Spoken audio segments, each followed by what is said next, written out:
From Ashland, Oregon, home of William Shakespeare and progressive politics, and broadcasting live from the Southern Oregon University Digital Media Center and the RVTV studio, it's the So Not So Late Night Glamour Dave show, and recorded before a non-existent studio audience with a skeletal crew of certified public access producers.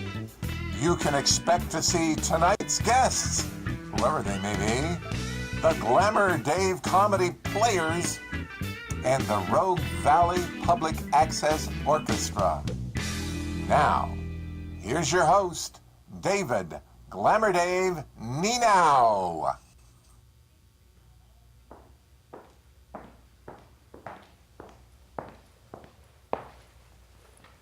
Good evening, everyone. Welcome to another edition of the So Not So Late Night Glamour Dave show. I'm your host, David Glamour Dave Nienow, and so this happens to be the 5th episode of this new series of mine. It also happens to be the 50th episode production that I've done here at RVTV, that since I started here just over a year ago. So this is number 50 of productions and shows that I've hosted, and so this is kind of a milestone episode for me. And so tonight, typically I would have a musical guest that would typically be vying for the role of the Public Access Orchestra here at RVTV. But I had a musical guest that canceled, so there's no music tonight. It happens. This is public access after all. But tonight I have as a special assistant, I have my Gems of the Rogue Valley co-host Cassandra Wass. She is my sidekick for the evening. So Cassandra, could you come on out? I sure can. Here I come. Yay! Woo! Cassandra's my TV wife. Oh, goodness. Yes, and my sidekick tonight. So thank you, Cassandra, for coming in and helping. You're welcome. Yeah. I think I should be washing dishes. Well, you don't have to do that now because you're here. Goodness. Okay. All right. So take your seat. Okay. And then as a special guest tonight for this episode, I have local science fiction author Frank Morin. He does a couple of different series of science fiction novels. And so I'm going to have Frank come on. We're going to talk about his work as a sci-fi writer. So Frank, come on in. Hello. All right, Hi, Frank. how are you So doing great. So let's sit down, Okay. and we'll get plugged in, and we will get the interview going. This is so exciting. Yeah, this is actually really kind of like the first real interview since I started this show. So The real interview. All right, I feel really special. You're the real interview. yeah, Well, I hope no one's disappointed. No. It's great to be here. yeah. This So is my first television appearance. oh really? So- Oh wow, we're honored. Well, thank you for coming If I on. start blushing, it's Well, it just happens. yeah. Well, this is pretty low key to begin with. So this is not 60 minutes. We're not here to dig into your deepest, darkest secrets. That's probably good because that would be a really short segment, I think. I'm not that interesting. No tears. So Frank, I discovered you at the Medford Comic Con. Mm-hmm. You had a space then. You weren't exactly around at the time. We were missing each other. Right. But I got your book information then, and thought it was really interesting, and thought it was cool that there's a real sci-fi author in the Rogue Valley, and so that's why you're here. Great. Finding you at the Medford Comic Con, and so let's start the interview by kind of beginning with how long have you been writing science fiction? Well, I've been writing for probably 13 years, 12, Okay. 13 years. Yeah. I write sci-fi, fantasy, all types of fantasy. Yeah. And I've been releasing books for about 3 years now. Okay. And it's starting to build up to something really fun. Yeah. I have a good time with it. Yeah, and so you've got like 2 different series of novels that you write. I do. Right. So one is what's called the Face Takers, Uh-huh. and the other is called the Petros Correct. series. Is that correct? Correct. Okay. So let's talk about the Face Taker series. What's the premise of that series? Sure. Well, the Face Takers, it's really interesting because, well, I can get into the history of it later, but the basic premise of the Face Takers is It's set in the near future, and the human soul has real power, and some people can tap into it. Oh, okay. And in the Face Taker, Sarah is the main character. All right. And I describe the book sort of like the movie Inception meets okay. Timeline. Okay. So it's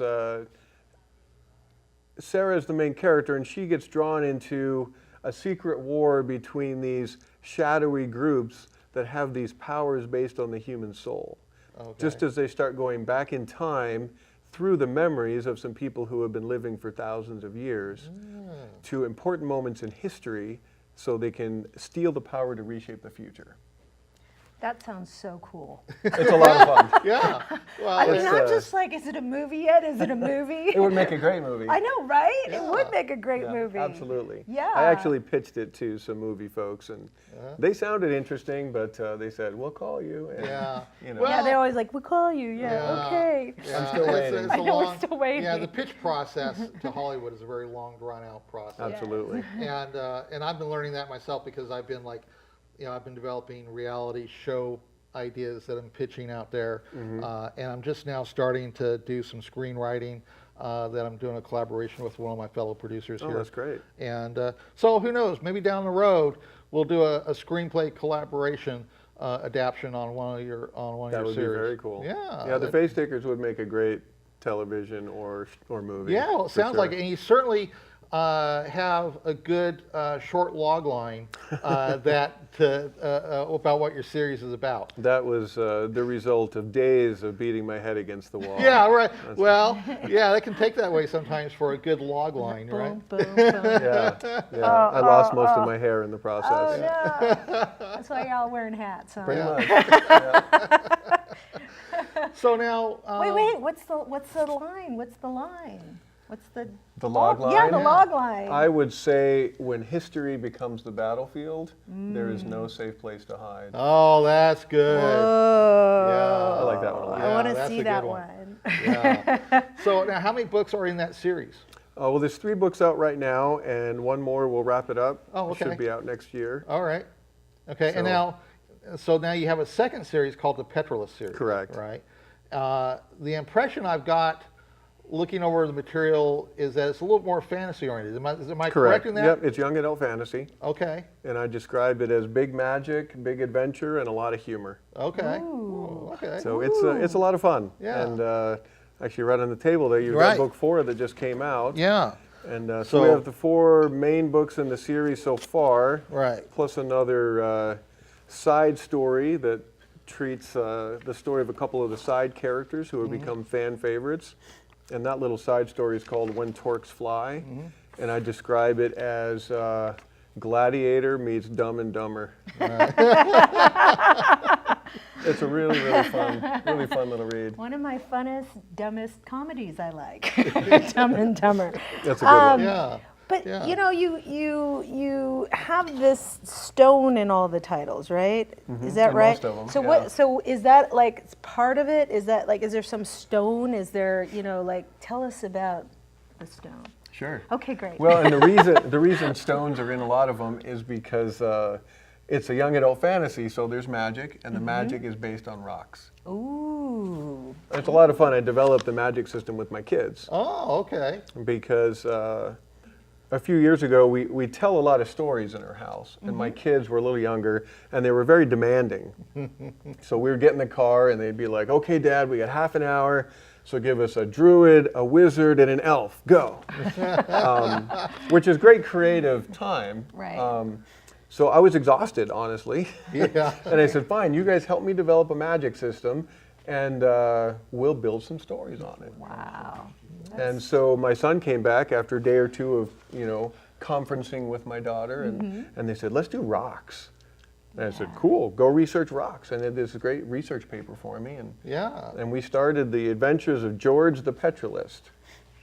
And now it's Connor. Yeah. And there's some bits and pieces of those original stories that are still in there. And it's just I describe it as big magic, big adventure, and a lot of humor. I might have said that Yeah. before. Right. Right. And It Well, starts with Set in Stone. Yeah, And it's just okay. a really fun read. Well, and there's like I know that as a rock collector, Yes, right? yes. Mm-hmm. And we did our first show on gems That's and right. rocks. Oh, Yeah, yes. yeah. And so I know that there's a lot of mythological and kinds of stories that connect through different stones, different Sure. gems, and there's different assigned powers to certain kinds of rocks and stuff.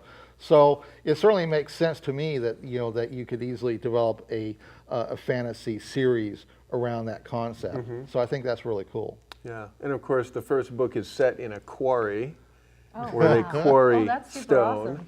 And Yeah. it's a great Yeah. place for that story. Is it like part 1, part 2, I was wondering if they're like a series. Yeah, it's an ongoing series, so the first 4 in the series are out. Right. Yeah. Yeah. Book 5, the first draft is done, Yeah. and there will Wow. be a book 6. So you really have to go back and start at the beginning. And that one for sure, you Yeah. should start with Set in Stone. Okay. And I can pitch you that one Yeah. at some point too. Yeah. But And the so- Face Takers, Yeah, and that's and so this is the Face Taker. This is the latest book in the Face Taker series, the Rune Right. Warrior. and Rune Warrior I wrote actually as an entry point to the series. So you can start that series with any of the 3 books. Oh, okay, Either book 1 or book 2, which is Rune Warrior, or the prequel, okay, which is called Saving Face. Uh-huh. That's a really fun, exciting read. okay. Yeah, well, it's I got your books just the other day, and so I haven't had time to really begin to really reading them, but in kind of looking into your story online after I kind of discovered you at the Memphis Comic Con, it was it looked like these were like some really good, fascinating kinds of stories that I could really get into. Oh yeah, And absolutely. yeah. I certainly think so. Yeah. Like who, is the audience vast? Like what age, would you say you start at to read your books? Well, it's a pretty wide audience actually. Mm-hmm. It's a young adult fantasy, so the main characters are, turning 16, which Oh. is pretty standard in that. But there's a lot of humor, Mm-hmm. and even though it's a big epic story, it's very clean. So, And, so I teenagers have and up. Everyone from the age of 10, basically. I say Awesome. once they start enjoying Harry Potter and, I was just and Percy Jackson. I was going to ask you that. And anywhere up. I had someone who was 65 the other day say, "I love this story. It helps me feel young." That's And great. I was like, "Great, let's go jogging." Yeah. Well, the Percy Jackson novels are something that Yeah. that I became familiar with a few years ago. Mm-hmm. I thought those were pretty cool because I've always been a big fan of the ancient Greek myths, and thought, oh well, this is a really cool series, to delve into that. Right. And, My kids are big fans, Yeah. but don't get them started on the movies. Well, I They're kind of I curious. do so- kind My of like son is the Alexander same, yes, Daddario, my and son is the but it's Well, where can we just get your books online, or where do Oh we yeah, get? you can get them anywhere online. Wow, nice. They're in ebook form. They're paperbacks. They're beautiful hardcovers like this. Yeah. Set in Stone is an audiobook. Nice. And the second book in the series, called A Stone's Throw, is Right. about to be. I'm reviewing the chapters right now from the narrator. The local Oregon Books in Grants Pass has them. The Medford Barnes & Noble has them. Okay. And then you can get them online everywhere, or Yeah. signed copies of the ebook or the other books from my website. Oh, they can get signed ones from your website. Oh, awesome. And the website is? Is frankmorin.org. right, yeah. Awesome. And so we have a lower third for there that. we That's go. up, yeah. And, All right. yeah. We got to get that out. Yeah. Absolutely. We need to Yeah. advertise And, there. now, you also got some really cool art for your covers. Yeah. And I'm a collector of fantasy and sci-fi art. So who's the artist that you've worked with for your book covers? 'Cause- Well, I have a different artist for each cover, each series. Okay. And for the Petrolist series, you can look at Affinity for Yeah. War again. That's a gorgeous cover, and he does fantastic work. His name is Brad Fraunfelter. Okay. He lives in Southern California, and I received a recommendation from another author to check out his work. And actually, the Set in Stone, book 1 in the series, won an Editor's Choice Award from an online magazine. It's a Wow. gorgeous cover. That's terrific. I should have brought that book in, but it's beautiful. Yeah. And Yeah, so well- he does all of his covers are gorgeous. Yeah. Yeah, well, I'm not. This is my first time learning about the artist, but it's like, there's. It's been a long time thing for me. Like my one of the very first artists that I learned, as a pre-teens was Boris Vallejo. Right. So it's like I've got like nearly all his calendars, all his books. That's great. I've got some limited edition prints of his stuff. I'm like diehard Boris Vallejo. But since but over the years you just learn about these various other fantasy and sci-fi artists, and it's just an incredible field of art that that most people don't really think about. But boy, there's some really cool stuff to be seen. And you can see on this cover here on the front there are several different statues and kind of figurines there. Yeah. He actually sculpts those. Right. Wow. And then he photographs them and works them in. And so he does the 3D sculpting and everything before he creates the book. And sometimes he'll do photo shoots and stuff so that. Well, It's really art. Yeah. Yeah. Well, if he was, it's beautiful. If he was local, I'd have him on my show, Rogue Artisans and Crafters. You should. Well, you're too far away. Now, the artist of the other series is a local kid. Really? And he just graduated from college last year. Oh my gosh. And his name is Chris Guerra. And he has, Rune Warrior, you can look at that. Gorgeous cover. It's gorgeous. One of my favorites. Yeah. And he's So- redone all of my covers for the Face Taker series, and they turned out beautiful. Gorgeous. And so he's local. Yeah, he's a local guy. Well, now, you need to connect me with him so I can get him on Rogue Artisans I'd and be happy Crafters. to. Yeah, he's Yeah. a really neat guy, and he does beautiful work. Yeah. And, he's just kind of getting his career off the ground, so it was a really fun experience working with him and kind of developing, covers. I think these were his first ones, and he nailed it. Yeah, well, it's like a few months ago I had a local artist that I discovered. His name's Ryan Moon, and he does some like sci-fi and fantasy and pop culture kinds of paintings. And he's a young artist, but boy, he's an incredible talent, and I was really excited to find him when I did and had him come on my show. Sure. And talked about his work. So yeah, I'd be happy to give the kid a feature. Yeah, that'd so be great. I've got dates for the next quarter, so Okay. we could get him on pretty soon. I'll connect you. Yeah, great. But one of the things about being an independent author like myself, I'm the publisher too. Yeah. And you have to find the right people, and that's a challenge. Yeah. Excuse me. So I have a question. Like, I'm wondering, like, I know you have main characters, but I'm wondering in each series, do you have a favorite character, or like maybe even just a favorite scene or a favorite, like, situation that happened, or something like that? Yeah, because you're the writer, like it's coming out of your mind, and so so. We just want to hear from some of your creativity. Okay. I Okay. thought we weren't going to do difficult questions. Okay, Dave, back to you. So, set in I better not stone. sidekick it anymore. Actually, there's a pretty big cast of characters in both of the series because I Right. like Yeah. big epic stories. Okay. And so that's what I write. Yeah. And set in stone, there's actually 4 main characters. Okay. And there's 2 boys and 2 girls. And Connor's the main character. Okay. And the way I pitch the story is, in this nation where only the nobility are really supposed to have special powers, Connor is just a commoner, but his curse might hold the key to stopping a war and saving his village from destruction. Ooh. His best, Ooh, where do I get this book? This is getting more so his exciting. best friend Hamish has a habit of sucking on rocks that holds Okay. the key to unlocking an ancient power not seen in generations. Some of us suck on rocks, Some days are like Yeah, that. some days are like And their friend Jean is the local healer. Okay. She has no magic, but she's the smartest person in their village. And then Verena is one of the invaders as these armies are gathering, and she has a bag full of tricks that can stop entire armies. Wait, so you just think all this up on your own, or do your kids like help you out a little bit? Oh yeah, we have a lot of conference sessions. Okay. I thought And I walk so. around and talk to myself a lot. So if you see me doing that, it's okay. It's okay. I don't need medication. It's all Okay, right. great. Okay, what about the other series? Is there any other characters you Absolutely. Wanna... You Okay, know, okay, tell us. In the Face Taker, Sarah's the main character, Okay. and she's awesome. Her cast of side characters are pretty amazing.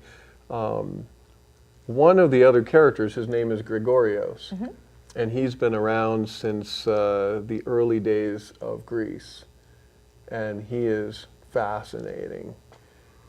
He actually was the first character I thought of in that book. What does he go like through centuries, or does he just keep living? I can't give that away. Okay, well, you got to read the books. You got to read the books. You got to read the books. You got to. This And is they're awesome. see. This is. I'm already on the edge of my seat. Look it. I'm on the edge. That's good. No, this Be is careful. These seats aren't too I know. stable, I know. so. I know. I'm glamping over here. But anyway, yes, this is so awesome. So keep going. Keep going. So Tell yeah, us more. Gregorios, the Face Takers started as a dream, Okay. actually. Yeah. I woke up one morning and I was like, wow, that was so freaky.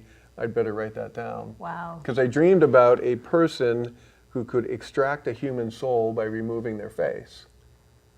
Oh wow. And then they could put that soul in another body, Ooh. hence the name Face Takers. Right. So they're one of the groups who can tap into the power of human souls. Okay. And Gregorios was the first character I thought of in that series. Wow. But he wasn't the right character to be the main character, even though he's so fascinating. And Right. he has all this experience and knowledge, but the best main character is the person who grows the most and has, kind of the most journey. Right. Like transformation. So he's already had his journey for a long time. Yeah. So, but Sarah is just kind of starting out, and so she makes a great main character And because she's a young- she's right. entering Yeah. this world, this dark world that not many people ever find out about, because history is not what the books claim it is, and there are groups that take a great deal of care to make sure that people don't know the truth. And now she's in it, and it's Yeah. like, you may never get out again.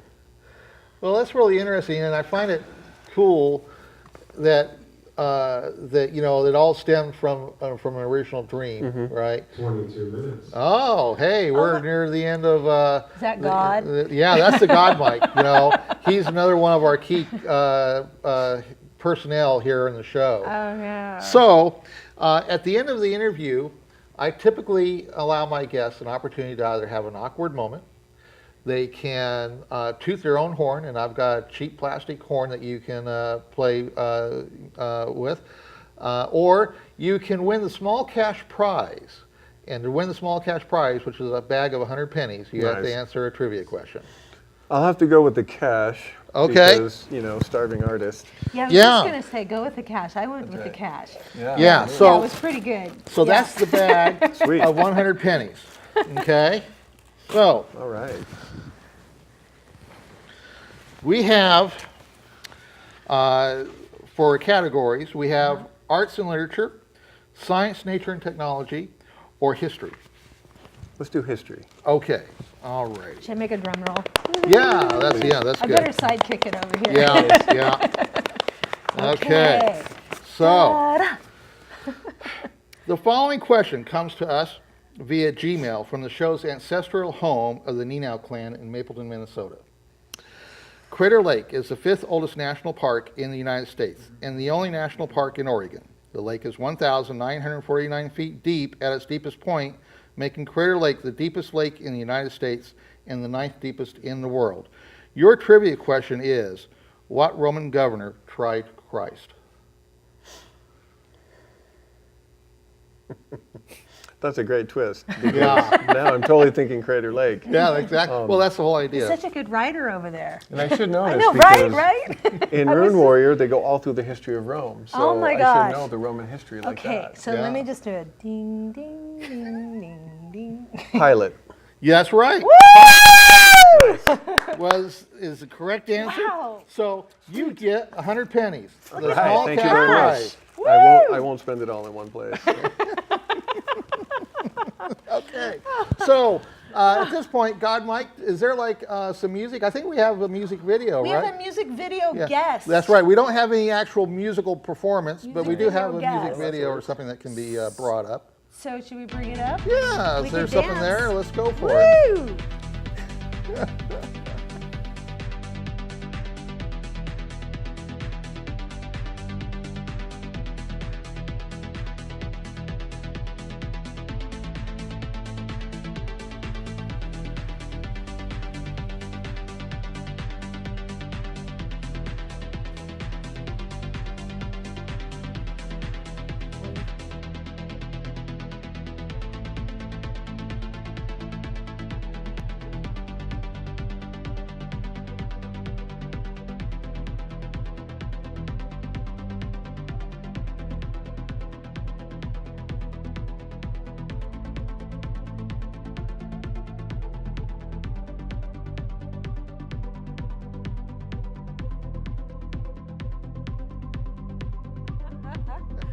My family always insists I don't do two things. They don't want me to sing and they don't want me to dance. Just writing. That's all you're allowed to do. I can't do that. Okay. All right. So that was a little bit of some music, you know, not a full musical performance by a real music band, but hey, it's something. But that was Cosmo Tigato. Right. He's one of our crew. He's one of our producers crew here at members. RBTV. So Yes. yeah, we I thank can't do Cosmo that. for that. Yeah. Super awesome. Yeah. Oh, I think we got another surprise guest coming in. Uh-oh, I better move stuff out of the way. This here is Apple Lynn. She gives me my lucky apples before my show. How you doing, Apple Lynn? Hey, GD, I'm doing real good. How are you doing?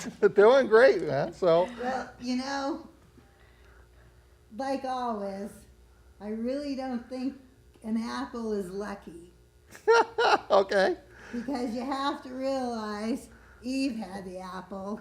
Uh-huh. So you got something else that I should be And trying? I'm just saying, for would've known original that. sin, Yeah. it's not like it changed. Yeah. Well, I do have something here. I think luck should be as much as sweetness. Uh-huh. So, this is lucky. Oh, wow. Pineapple. That is totally lucky. Okay, well, that's certainly a worthwhile idea. But Here now comes the young'uns. the cleaning crew is here. Time to clean and shut This place is busy. I guess Yeah, so. well, you know, it's a public access show, and it's, you know. Come on down. You want to help? I'm getting kind of old these days, and it takes me a little longer. All right, thank you. Yeah, it's a little The clean cleaning up. crew is You need a little here. more work to clean That up means this we're side. coming to the end of the show. So I want to thank, thank my crew.